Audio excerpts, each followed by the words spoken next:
Kalalaki nga na maligya ug pekeng TESDA certificate ang nadakpan sa gihimong entrapment operation sa Cotabato City. Sayron ta ang dugang detalye sa live report ni Abby Caballero. Abby?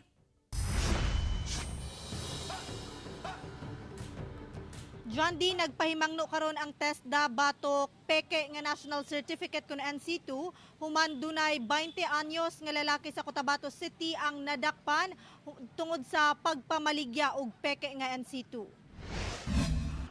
Dakpan atul sa entrapment operation ang 20 anyos nga si Dato Lauban taga Malagapas, Cotabato City tungod matud pa sa pagpamaligya og peke nga national certificate kun NC2. Ginabaligya matud pa kini sa suspect sa kantidad nga 3,500 pesos.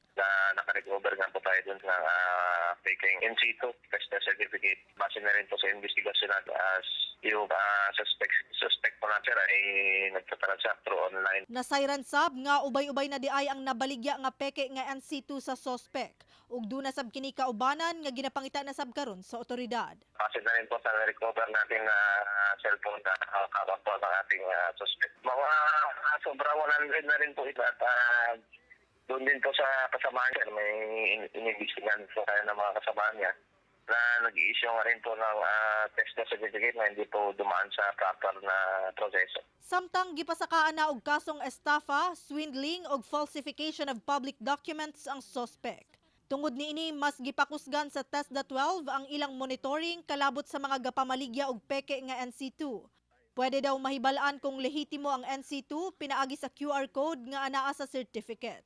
Just use the QR code and then you can verify. Meron naman po doon ang pangalan ng national certificate, yung validity ng kanyang certificate. Pahimangno niini ngadto sa publiko. Hindi po mag-i-issue ang TESDA sa isang tao pag hindi po yan dumaan sa assessment. So kung binili niyo po or kung merong nag-o-offer ng isang ng national certificate na hindi na kayo dadaan sa assessment, that is a very obvious illegal po yun at peke talaga.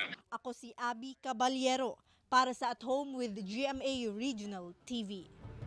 John D, giawhag sab sa TESDA ang publiko nga daling i-report kanila ugaling dunay nahibalan o makit-an online nga nagapamaligya og peke nga NC2. John D. Alright, dagang salamat Abby Caballero.